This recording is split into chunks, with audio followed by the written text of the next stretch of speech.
What is good, YouTube? Brain here, bringing you another Pokemon Omega Ruby Alpha Sapphire Wi-Fi battle. I know it's been a while since I've uploaded my last battle. Work really caught up, haven't really had a chance to sit down and record a video. But at last, I have a day off. And now, I'm going to talk about this battle I had against my boy Dany. He has a team that I never really seen before. I mean, let's go straight off with the Suelo. I haven't seen Suelo in I don't know how long. The Dusclops, not really too common, but I mean, whatever, you know, it's his team. Let's see how it does. So, like many other videos I have uploaded, I decided to lead off with my Landorus. I'm beginning to hate how much I'm relying on Landorus as my lead. But I want to give props to Dany as he decides to lead off with his Suelo. I go for the Stealth Rocks turn 1 as he decides to go with the Protect, I guess just to scout out exactly what I was going to do. And at the same time ensure that his Suelo would have full HP as soon as the Flame Orb went off at the end of the turn.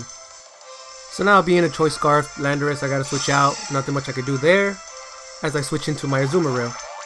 And now, Dany's master plan is revealed as he goes for the Facade, taking well over 50% of my Azumarill's health even after being intimidated by my Landorus.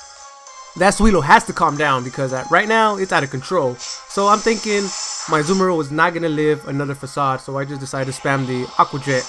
But I don't know why Dany decided to go with a Whirlwind. And unfortunately for him, Landorus comes out and gets off another Intimidate on the Suelo. Not a very good play on his end, but hopefully, you know, let's see if he recovers from that. I mean, he goes for Facade again, and Jesus, after 2 Intimidates, the Suelo still did 40% of my Landorus. As I go for the U-turn and, you know, take care of that problem. So next I decided to switch into my Dragonite, Adamant Nature, multi-scale. I figured whatever he sends out, you know, I could decide then and there, you know, what would be the next play. So he sends in his Azumarill, and I'm thinking he's going to go for the play rough, set off my weakness policy, but then again, even if he did set off the weakness policy, he would just finish up Dragonite with an Aqua Jet the following turn. So I decided to switch out and decided to go into my Landorus. He ends up going for the Belly Drum, and well, I mean, the Intimidate, I mean, I guess it helped me a little bit. So now his Azumarill is not as strong as it could be. He goes for the Aqua Jet and just destroys me, you know, takes my life, my soul, everything. I mean, Landorus did set up the rocks. I mean, at that point, there's no more need for Landorus. So, I mean, his death would not be in vain. So next I go into my Clefable. I knew that I would outspeed the Azumarill, unless he obviously went for Aqua Jet, but he didn't. So I just go for the Moonblast, trying to get as much damage as I can on this Azumarill. So maybe I had a chance to clean it up with the priority move. And that is exactly what I end up doing on the following turn as I go into my Dragonite, finishing off the Azumarill with an extreme speed. I love it when a plan comes together. Love it. So next, my opponent goes into his Beedrill, the Mega Pokemon of the team. I know that Mega Beedrill is a very, very, very fragile Pokemon and has a really tough time, you know, staying alive, especially in OU. And a common move that I would normally see Beedrill users use would be Protect as soon as you Mega Evolve, you know, just to see what your opponent is going to do. So I'd assume Dany was going to do the same, as I decided to go for the Dragon Dance. So now I got a bulky ass, powerful Dragonite. Damn it, and I just got poisoned. Anyways, I just realized the Beedrill still outsped my Dragonite after I just went for the Dragon Dance. But like I said earlier, Beedrill is really fragile, so I knew it would be no trouble for the Dragon Claw to one-hit KO the Beedrill.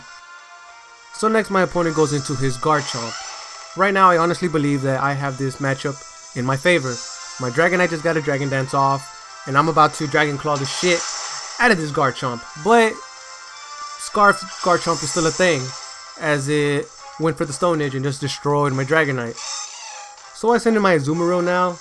I don't know if I would live the Stone Edge from this Garchomp, so I just decided to go with the Aqua Jet. But he ends up switching out into his Weavile. The Weavile ends up taking a little nice damage from the Stealth Rocks as I go for the Aqua Jet and bring it close to maybe 30% HP. And I get a little bit of HP back from them delicious, nutritious leftovers.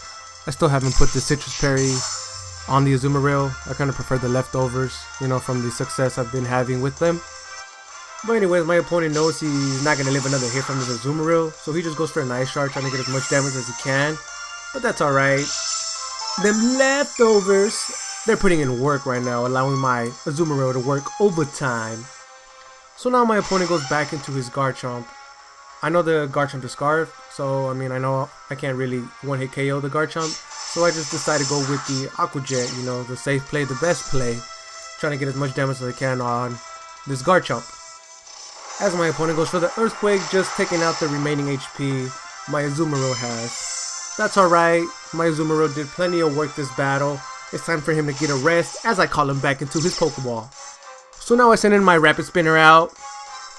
He's holding an air balloon, so I know my opponent has to switch out. So I took this opportunity, you know, just to use Earthquake. I think the better play would have been Sword Dance, but whatever, you know, I learned from my mistakes. I do Earthquake on this Dusclops.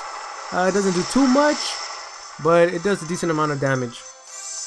On my next play, I decided to go with the Sword Dance, and surprisingly, my opponent decided to switch out. But I guess, I mean, I don't know exactly the point behind it. Like I said, I know the Garchomp is Scarf. He cannot hit me with Earthquake, so he cannot one-hit KO my Excadrill. So as he goes for the Fire Fang, you know, popping my Air Balloon, like I mentioned, he cannot one-hit KO me as long as I had the Air Balloon.